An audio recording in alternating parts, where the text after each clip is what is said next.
You are listening to MCC Votes and Seats, the podcast series of the Center for Political Science of Mathias Corvinus Collegium. We provide election insights with experts and politicians. Welcome everyone, you are listening to the new episode of the Votes and Seats podcast episode of the Center for Political Science at Mathias Corvinus Collegium. My name is Szabolcs Janik, senior researcher of the center. A scheduled legislative election was held in Moldova on the 28th of September, a political event in Eastern Europe closely followed by the Western media.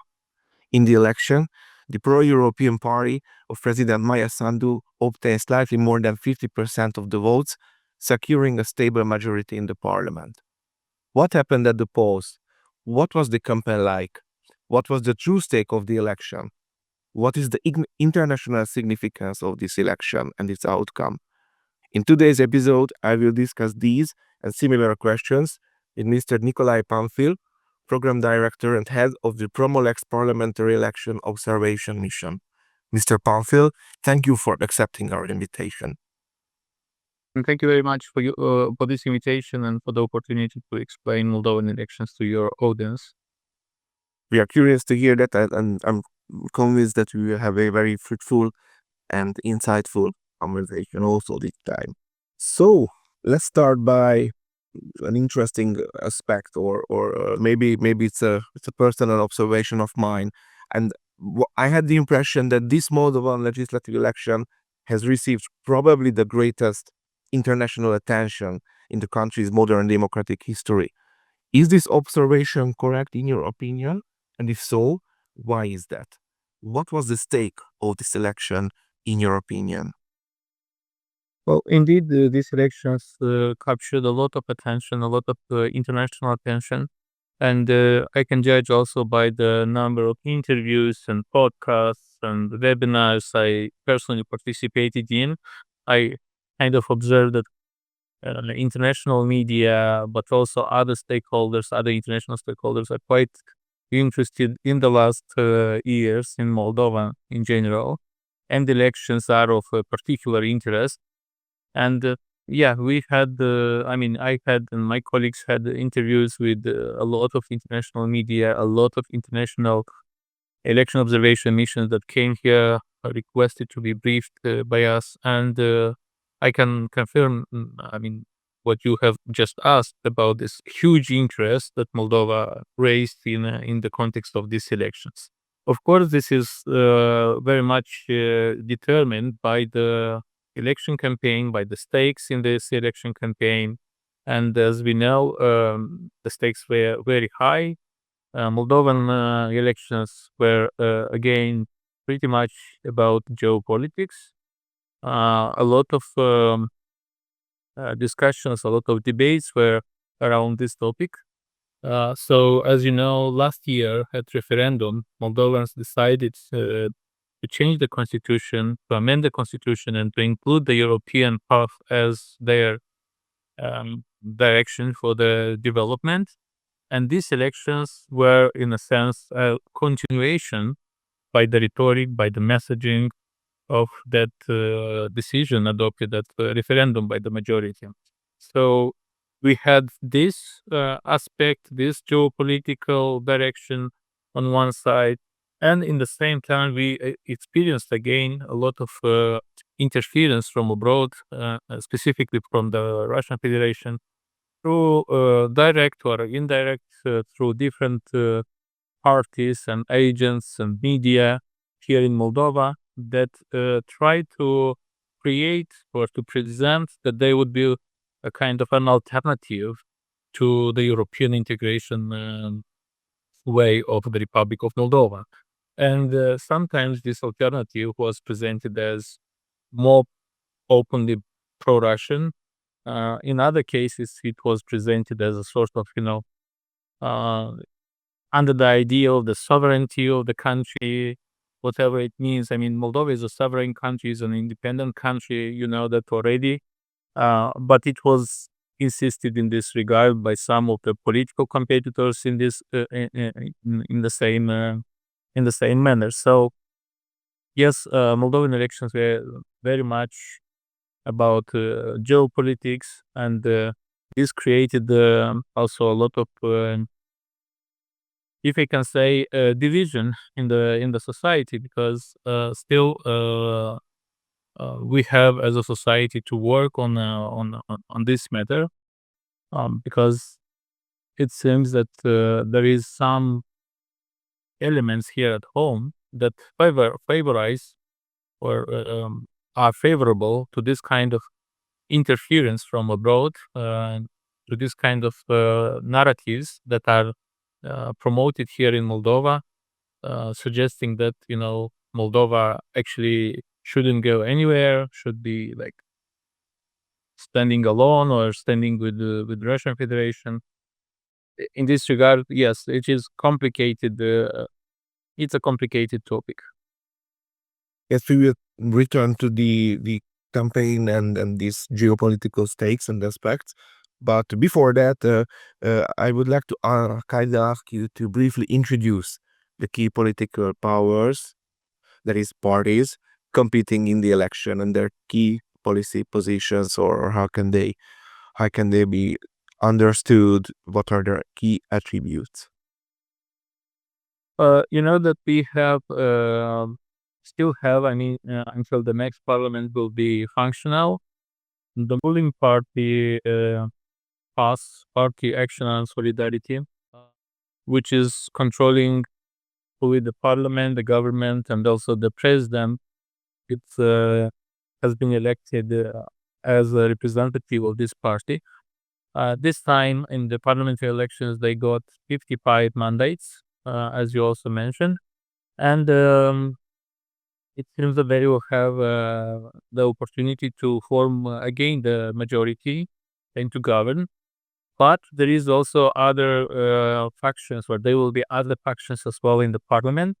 There is this faction of patriotic bloc. We had several blocs engaged in these elections. It was a kind of interesting tendency of this scrutiny to observe how different political parties were trying to form different blocks, electoral blocks. And this bloc is composed of the Socialist Party, the Communist Party, part of Moldova, of the former Bashkan of Gagauzia, Irina Vlah, and also a party that belongs to the former Prime Minister of Moldova during the communist times again. Basically, some old-time politicians decided to compete again together, and they formed this bloc. There is a coalition even now in the parliament of the socialists and communists. This time they added two more political parties to this bloc.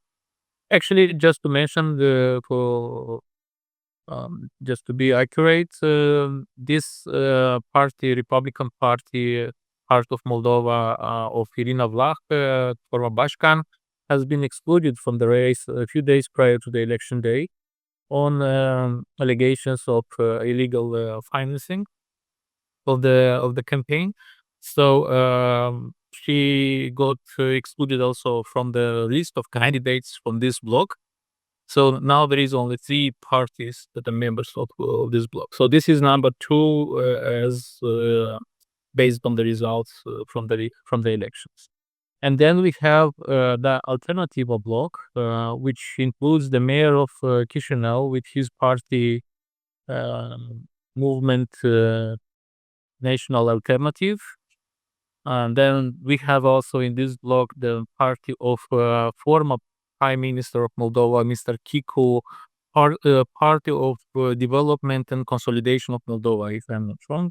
And then also the former prosecutor of the Republic of Moldova, Mr. Stoyanoglu, who was the competitor with Maya Sandu last year in presidential elections in the second round, as you remember, also is part of this bloc, although he doesn't represent any party.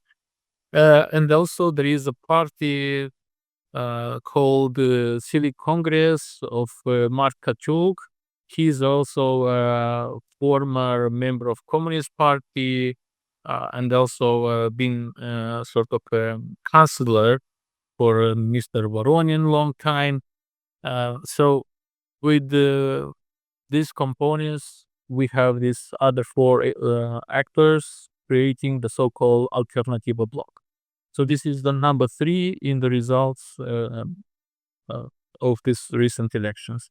And then we have another party. Actually, there is 2 parties that took each of them 6 mandates. One is our party of Renato Sadei. He's an interesting figure. He was mayor of Belz, the second largest city in the past. He also tried to compete in the past several times, but not as successfully as until now. I mean, they never been in the parliament so far. And the last party that will make into the parliament is called Democracy at Home. This is also not a new party, but also for the first time to be in the parliament. And he's the leader, its leader is Mr. Kostyuk. He is presenting as a sort of also pro-European party, but also criticizing to some extent the European Union. Also, he is promoting sometimes some nationalistic ideas. So it's also a populistic message very present in his approach as a candidate as a leader of a party. So we will have to see how these new parties present themselves in the parliament, having now also responsibilities for the governing, and not for the governing, but being in the parliament in some sense also you can influence more than being in the opposition, you know. But these are the main actors of the political arena that made it into the parliament. Of course, we had in total 23 competitors, so the elections were competitive and offered voters a wide choice of political alternatives.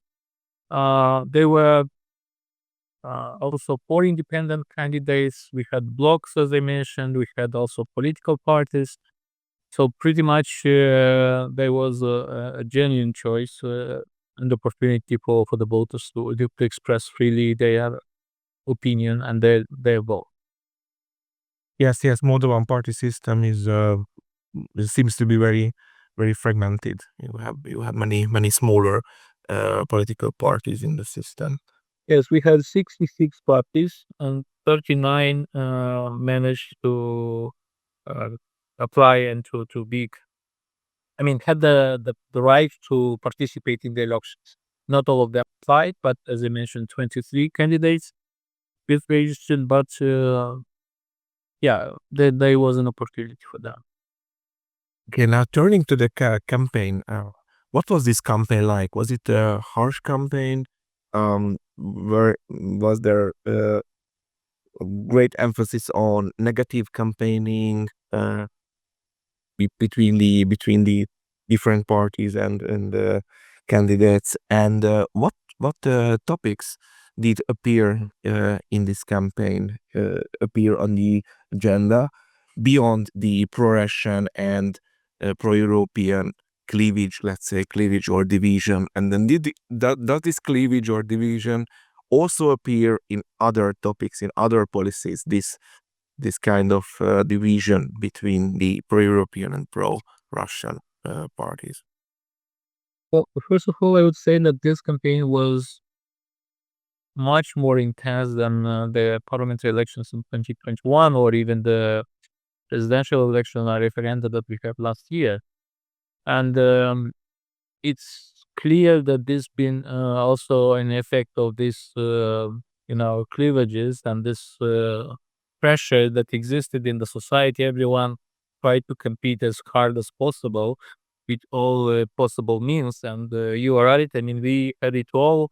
We had both positive messages, but there were also negative messages. There were also negative campaigning and smear tactics involved, especially in the last about 2 weeks, 10 days. And the elections turned to be very, how to say, negative and kind of dirty because we could hear mostly negative messages about the other sides. So that the sides were bombarding each other with negative messages. I think basically we can say this that us basically dominated the election campaign with their messages, and they managed to secure that the elections were mostly about not the internal agenda, not the uh, policy issues, but a lot of their campaigning was about geopolitics. And their main promise is actually European integration by 2028, because this is the key promise. There is also promises for the um, social and economical well-being and so on. But I think everyone's attention and the pressure could be felt based on this kind of messages, like what do Moldovans will choose really? I mean, do we choose European integration, or do we choose the Russian wall, or the Russian uh, tanks and troops in case some other party will be losing elections? So yes, it was very much this kind of dispute. In the same time, the same has been applied by the opponents. Like the Patriotic Bloc was also insisting a lot on their approach with the so-called sovereignty of the state. That Moldova should not be part anywhere. Moldova should be independent and really neutral, and should not support and should not take any sides. But in the same time, a lot of other messages of their past of these parties were suggesting that these parties were pretty much embracing a lot of the narratives of the Russian propaganda as well. Then I said this other parties, Alternativa, for instance, or the Bloc, they try to present themselves as an alternative for the European integration with consideration of some national interest. So it's a sort of attempt to leave behind the older messages of these leaders that made Alternativa, and to position themselves with a different platform. But it was not that credible and successful as obviously past was, because they also did and achieved already many of the stages of the European integration process. But also the problem with the Alternativa Bloc was that many of or actually all of these leaders been in power in the past as well.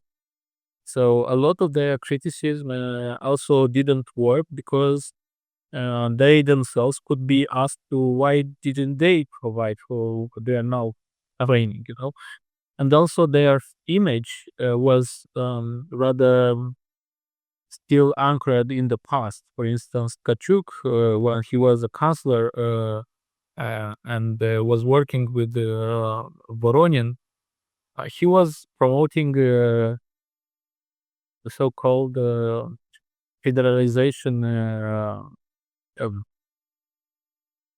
approach, or the idea of federalization of the Republic of Moldova, which is very much not appreciated here in Moldova, because this would be potentially dangerous for the countries. Yes, it implied that Transnistria would get and Gagauzia would get real powers to block the country's future for deciding, for instance, to go into the European Union. This could be legally potentially blocked in the parliament if this would be uh,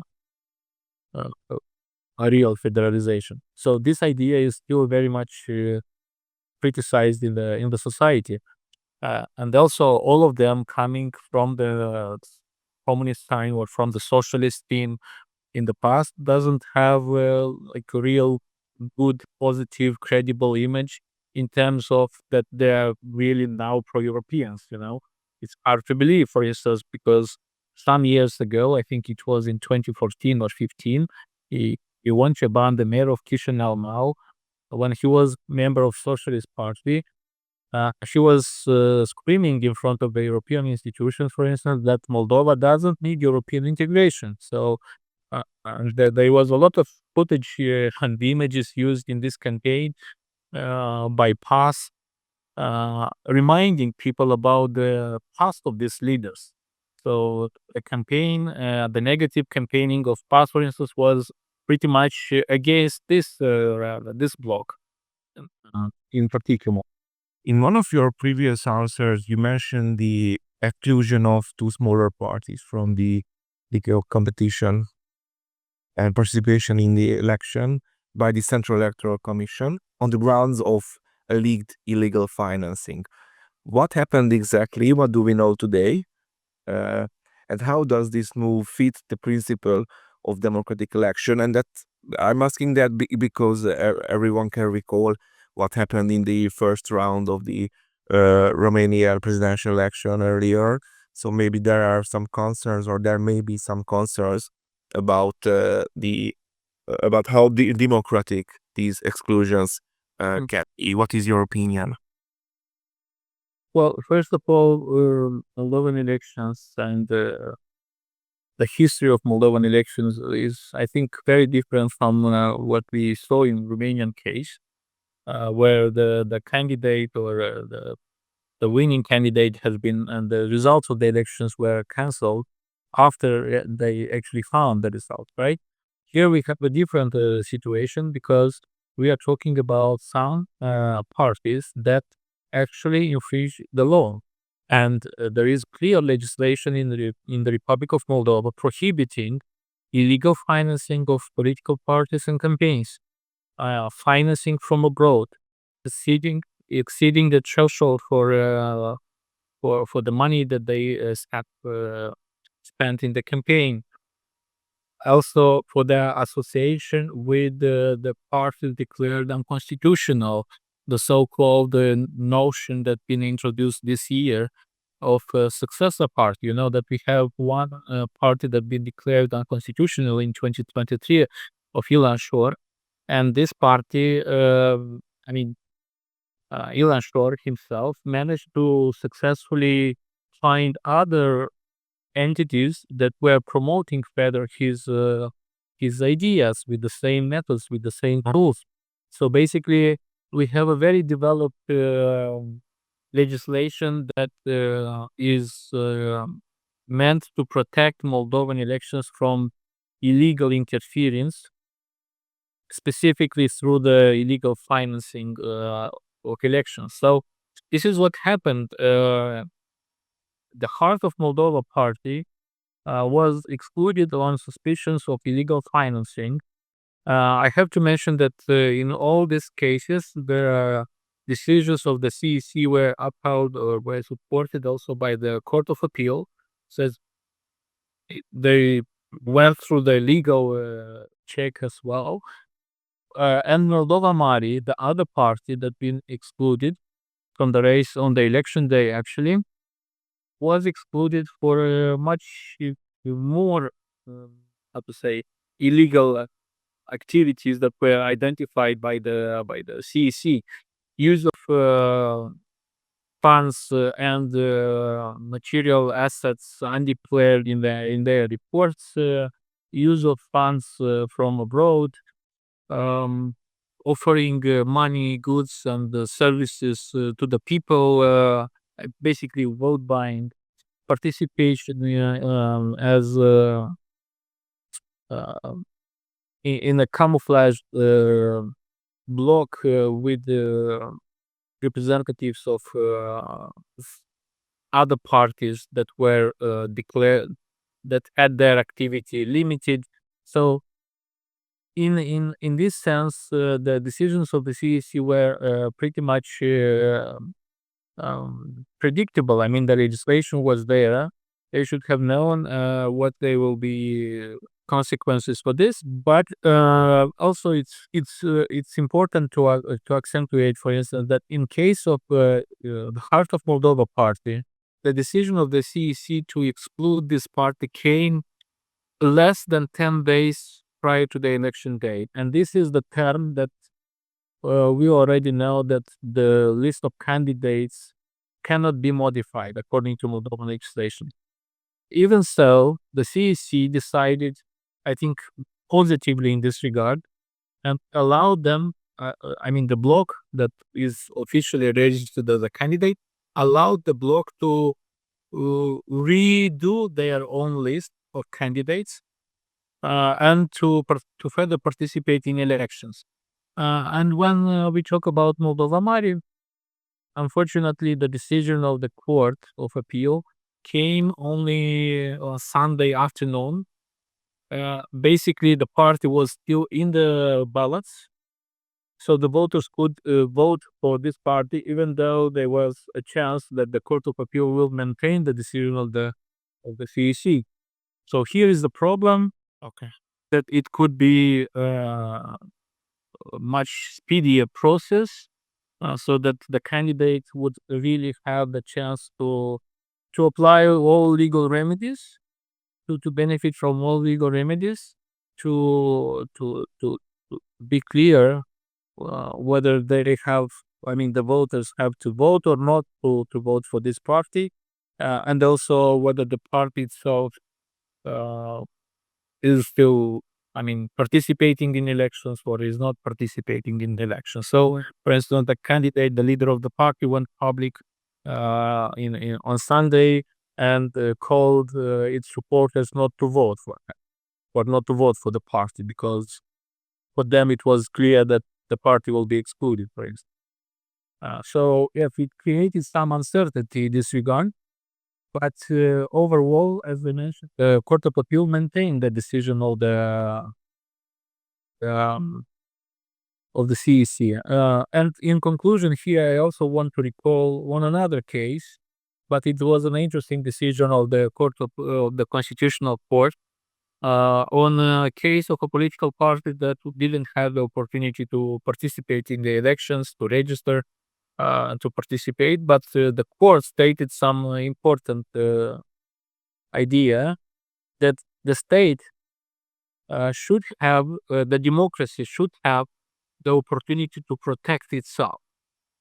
So this is the key phrase here, because when we are talking about illegal financing, as I said, we have clear legislation, financing of elections from abroad, vote buying, participation in illicit political, electoral, or hidden blocks. All of this is prohibited. So this is what happened. And do you know or could it be identified the source of these illegal financing? Which country? Which country is it coming? Where did it come from? I don't have the proofs. The proofs are with the CEC. I can only state based on the decisions that were adopted by the authorities.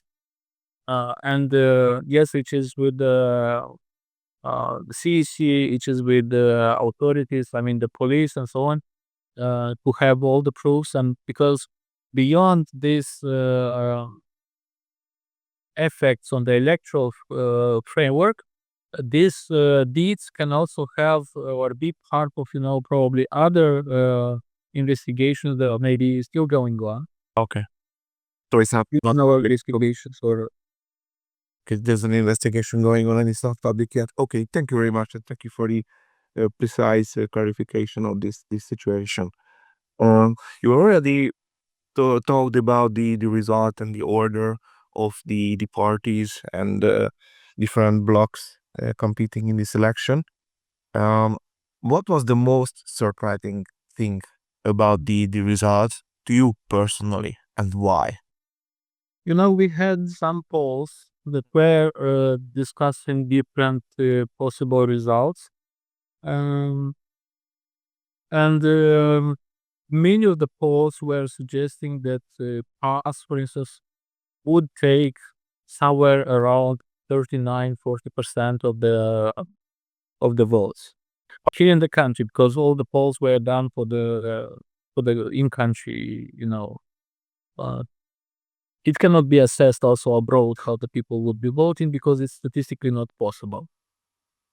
But In the end, we saw the result of 55 mandates. Of course, this is all with the redistribution of the votes that remained under the threshold.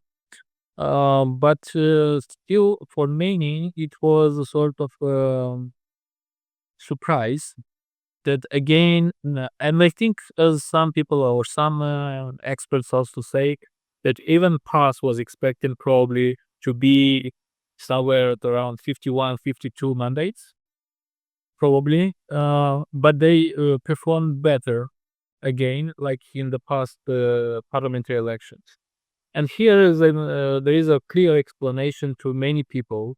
Yes, PAS could have had like around maybe 40 some percent, but they were also clearly a big part of the population of the citizens who went to vote actually for a pro-European party, for the European idea, not specifically that they liked, us or their list of candidates and so on. Because we had only PAS basically uh, clearly presenting and somehow with some credible also results as pro-European, and it was a clear choice for many voters to go and to vote for PAS. Even though if they would be other parties also seen or perceived as also clearly pro-European and with some good chance, I think that there could be also uh, chances for other parties to be voted. Actually, democracy at home, which is presenting themselves as also pro-European to some extent, but it's like more far right or right pro-European, but kind of also managed to capitalize on these sentiments. Like some people that didn't like probably PAS in some of the aspects of how they governed or other promises and so on, they went to vote for other parties. Like for instance, also for Alternativa, some of the people also believed in it. So yes, overall, PAS has 80 mandates less compared to the past parliamentary elections. They won, but they will be able to form a majority. So this was the surprising element because people were expecting, and the candidate himself probably was expecting not that, but again, it was very strong geopolitical divide, geopolitical fight, and this is what contributed to this result. Also, it's interesting that here in Chisinau we had much more active participation of voters in the capital, and also the mayor of Chisinau, for instance. Uh, I mean, the expectation was that he will be able to take more votes. He also was very active in the last years here in Chisinau with different projects, uh, and they took about 14%, if I'm not wrong, 14 some. Chisinau. Also, the uh, voting by different age groups also changed in some aspects. For instance, people from mid age, like 36, 40 some, were more than, for instance, 60 plus, as we used to see in other elections. Bravo. It happened a lot of things that indicates that the sociology of elections kind of changed here in Moldova. Also, it's interesting that they also PAS was very active and very much supported across the country. So the results of elections, yes, there was a huge contribution of Moldovan diaspora again, but they also got a huge support within the country, which is interesting to observe, especially after the past year presidential elections and the referendum. Actually, PAS got more votes in these elections than Maya Sandu in presidential elections in the first round last year here in the country. So this is interesting dynamic and how they recovered this result after the last year elections. Staying at the result, some opposition parties already argued that they are not accepting the result as legitimate and are ready to challenge it. What is the situation currently in the country in this respect? Do you see any serious chance of escalation in this protest atmosphere on the opposition side? Well, this declaration will be made also, prior to election. When patriotic bloc,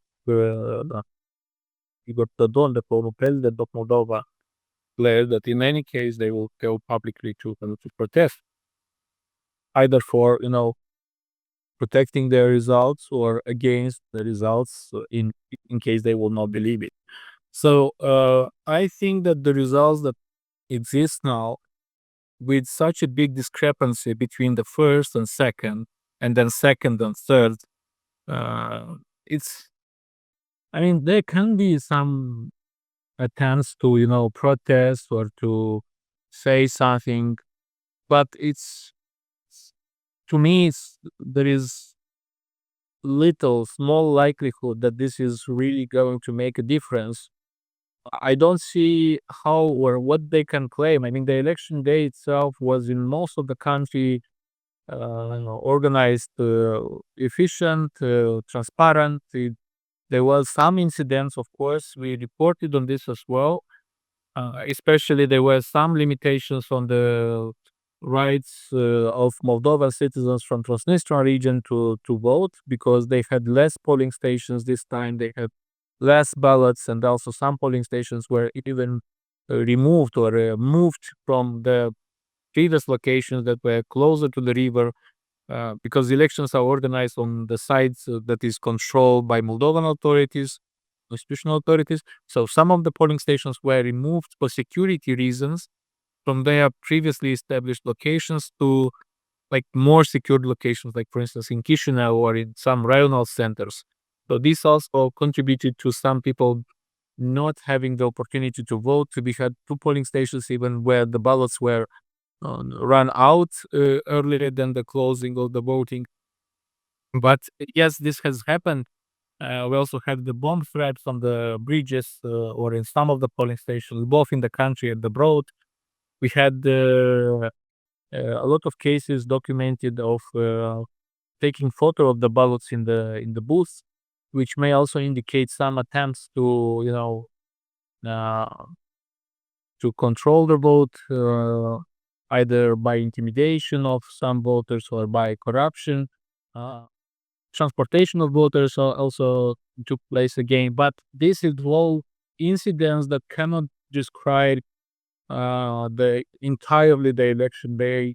So because it happened in some locations, but in most of in the vast majority of the polling stations, the election day was also very okay and calm and well organized. So there is no reason for them to really claim that they've been, oh, that the elections were rigged or their results were falsified and so on and so forth. Russian politicians, leaders voiced their criticism and concerns about the Moldovan election. What do you think, geopolitically speaking, will Moscow attempt to implement a new Moldova strategy in the future? And how can the situation of Transnistria improve or take a path towards resolution of the situation in Transnistria? What is your expectation in this regard after the election? What I can understand is, even though we several times fought back and Russian interference has been stopped here in Moldova during elections, in last year at referendum, this year, 2023 local elections were also much targeted through different agents here. We understand that probably Russia is not going to give it up because it has clearly a geopolitical scope here in Moldova, in Ukraine. They have declared previously that they want to recreate this Soviet space again, so that this area of influence for them. It's going to depend very much on the situation in Ukraine with the war and with the potential peace, how this is going to be negotiated, if there will be any. So Moldova has still a very complicated road ahead, trying to go towards the European Union, but in the same time to play smart here locally in the country, including not to make any moves that may be seen dangerous and further exploited by Russian Federation, because they can still exploit a lot of internal tensions here, for instance, in Gagauzia, in Transnistria, as we discussed, and to have different provocations. So the country has to be very smart in pursuing its goal, but also maintaining its internal, peace, and to try even to recreate the integrity of the cohesion. Because this is what the election campaigns unfortunately do here as a side effect in Moldova. Being so geopolitical, they also destroy this social cohesion, and we need to have also the opportunity to rebuild it. And hopefully, this 2026 is expected to be a year without elections, and then local elections only in the fall of 2027. So almost 2 years, yes, are potentially without any nationwide elections, without any potential huge political or geopolitical risks here. So maybe there will be a good opportunity for us to advance also towards European Union, but also to rebuild this social cohesion and inclusiveness. Excellent final remarks. Thank you very much for your valuable expert commentary and the opportunity to discuss the recent Moldovan legislative election. Thank you very much. You're welcome. And dear listener, thank you for being with us today. Please subscribe to our channel and stay tuned for the upcoming episodes of our podcast series. Goodbye, everyone.